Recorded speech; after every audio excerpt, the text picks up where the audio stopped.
नमस्कार मित्रों। Hello friends. बहुत दिनों बाद आ पाई हूँ आज, क्योंकि बीच में तीज त्योहार सब में लोगों का आना जाना व्यस्तता बहुत हो जाती है, तो इसलिए चाह कर भी नहीं आ पाई। आज आज से मैंने सोचा है कि कुछ नया करते हैं, किस्से कहानियों का दौर शुरू करते हैं। आप लोग सुने और सब्सक्राइब करें। जिन्होंने सब्सक्राइब किया उनका बहुत आभार। बेल आइकॉन को ज़रूर दबाएं और बताएं कि ये मेरा प्रयास कैसा लग रहा है आपको। तो इनमें छोटी छोटी कहानियाँ रहेंगी और इनमें कुछ आध्यात्मिक, पौराणिक और कुछ बोलचाल की भाषा में गांवों में कही जाने वाली आंचलिक कथाएं भी मैं रखूँगी। तो आज मैं एक गणेश भगवान से शुरुआत करती हूँ। हालांकि कथाएं आपने शायद सुनी भी होंगी, आपको मालूम होगा, लेकिन अच्छी चीज़ों को दोहराना अच्छा लगता है और साझा करना और भी आनंददायी होता है। तो शुरू करती हूँ ये कहानी। एक बार की बात है कि सारे देवी देवताओं में बहस हुई कि हम में से प्रथम पूज्य देवता या देवी कौन होना चाहिए। तो आपस में बहस चल रही थी। तो निदान के लिए तो हमारे भोले बाबा ही मिलते हैं सबको। तो वो सब मिलकर उन्होंने कहा कि हम चलते हैं भगवान शंकर के पास। तो वो लोग पहुँचे कैलाश पर्वत में। वो ध्यानावस्था में थे भोले बाबा। तो इन लोगों ने जाके प्रार्थना करी और उनसे कहा कि हमारी कुछ समस्या है, तो आप ही निदान कर सकते हैं। तो उन्होंने पूछा क्या है भाई, बताइए आप लोग। तो उन्होंने कहा कि भाई हम लोगों में से प्रथम पूज्य देवी देवता कौन होना चाहिए, हम सब में यही बहस चल रही है। तो उन्होंने कहा कि नहीं, प्रश्न तो अच्छा है आप लोगों का, पर एक काम करते हैं, इसमें हम एक ये प्रतियोगिता से रखते हैं कि समस्त ब्रह्मांड की 3 परिक्रमा जो लेकर पहले आ जाएगा वही प्रथम पूज्य होगा। तो सबने कहा कि हाँ भाई, काम तो कठिन है लेकिन अच्छा है, भोले बाबा ने कहा तो हम करेंगे इसको।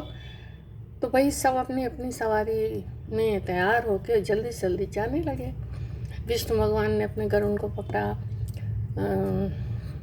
कार्तिकेय जी ने मोर को, और माँ दुर्गा ने शेर को। सब अपने अपने वाहन में, माँ सरस्वती हंस में विराज कर, और सब जल्दी जल्दी जल्दी सबको प्रथम होने की होड़ लगी हुई थी। तो चल पड़े। 3 परिक्रमा करना था ब्रह्मांड की, तो ये आसान नहीं था। रह गए अपने गजानन स्वामी। तो वो मौन चिंता में बैठे थे। तो मूषक राज बोले कि प्रभु, हम तो बहुत छोटे से हैं और हमें तो टाइम भी लगेगा, आप किस सोच में बैठे हैं, चलिए ना, जल्दी करें, नहीं तो वो लोग सब करके आ जाएंगे। तो गणेश भगवान चिंता कर रहे थे, विचाराधीन थे। थोड़ी देर में उठे, बोले कि नहीं तुम रुको, मैं अभी आता हूँ। तो माँ पार्वती के पास गए, गौरव मैया से कहा कि माँ माँ क्या कर रही हो। तो बोले मैं थोड़ा सा काम निपटा रही हूँ। तो बोले माँ 1 मिनट मेरी बात सुनो ना, चलो ना। तो पिताश्री के पास चलो। तो माँ बोली कि अरे तो बहुत तंग करता है, कहाँ, मेरे को काम निपटाने दे। तो बोले नहीं नहीं नहीं माँ, थोड़ी देर में आ जाना। तो लेके गए और भोले बाबा बैठे हुए थे। तो इनके बगल में माता जी को बैठा दिया और ये दोनों को समझते, तब तक उन्होंने अपना जलवा ले आए, उससे दोनों के चरण पखारे, पूजा वूजा करी, धूप दीप दिखा करके पूजन करके। और मूषक राज भी समझ नहीं रहे थे कि कर क्या रहे हैं, चलने की बजाय ये यहाँ क्या कर रहे हैं। और उन्होंने फटाफट जल्दी जल्दी त्वरित गति से दोनों का चक्कर लगाना शुरू किया। अब मूषक राज को थोड़ा समझ में आ गया तो वो भी पीछे पीछे दौड़े। अब इन्होंने 1, 2, 3 चक्कर लगाकर मिनटों में काम हो गया और आके भोले बाबा के चरण में बैठ गए।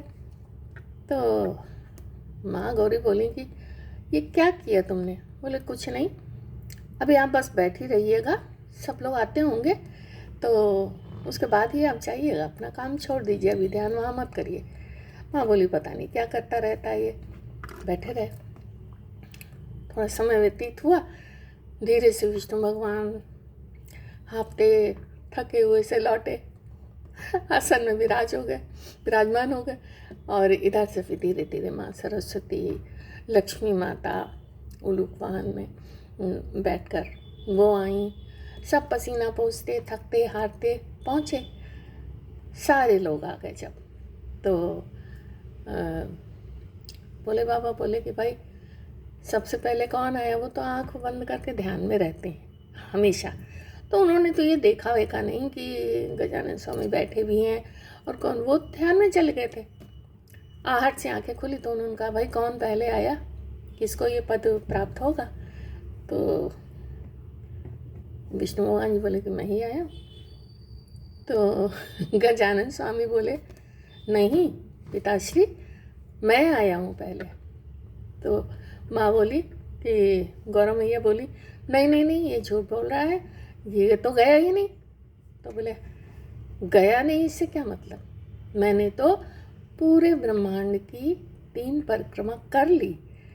तो भोले बाबा बोले वो कैसे? बोले देखिए, माता पिता ही सकल ब्रह्मांड हैं, माता पिता ही सबसे बड़े देवता हैं। तो मुझे जाने की क्या ज़रूरत थी? मैंने आप लोगों की परिक्रमा कर ली, आपका पूजन किया, मैं प्रथम आया।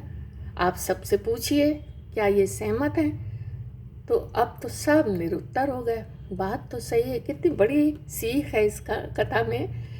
बात सही है, भगवान से भी पहले नंबर आता है अपने माता पिता का। उस वक्त भी ये कथा कितनी सामयिक थी, कितनी ज्ञानवर्धक थी। और आज के समय में इस घोर कलयुग में जब वृद्धाश्रम बन रहे हैं, माता पिता की इतनी अवहेलना हो रही है, अपमान हो रहा है, ये कथा कितनी सार्थक है। तो सबने कहा कि नहीं भाई गजानन स्वामी तो बिल्कुल सही कह रहे हैं, माँ बाप से बढ़कर कोई नहीं होता। सारा ब्रह्मांड, सारा विश्व सब इनके चरणों में है। तो सब लोगों ने कहा साधुवाद साधुवाद गणेश, तुमने हम सबका मन जीत दिया। और प्रथम पूज्य देवता का स्थान गजानन स्वामी को मिला। इसीलिए हर पूजा पाठ में आप ध्यान दीजिए कि गणेश भगवान की ही पूजा सर्वप्रथम होती है। तो ऐसी ही छोटी छोटी कितनी ज्ञानवर्धक, कितनी मर्मस्पर्शी कथाएं हमारे पुराणों में, हमारी संस्कृति में छुपी हुई हैं, जिन्हें आज शायद बच्चे जानते भी नहीं हैं। इसीलिए मैंने ये प्रयास शुरू किया है, ऐसी ही छोटी छोटी कथाएं लेकर आऊँगी। और आशा है आप लोगों को अच्छा लगेगा मेरा ये प्रयास। तो प्लीज़ सब्सक्राइब नहीं किया है तो करें, और आप सलाह भी दे सकते हैं। आपको भी कोई कथा अगर याद है तो आप बता सकते हैं कमेंट में। और फिर मिलती हूँ, बहुत दिनों बाद आई हूँ, इसके लिए सॉरी। लेकिन अब कुछ दिनों तक इसी तरह छोटी छोटी कथाएं जो बहुत ज्ञानवर्धक हैं मैं आपके सामने प्रस्तुत करती रहूँगी। तब तक के लिए नमस्कार। कैसी लगी ये ज़रूर बताएं। धन्यवाद।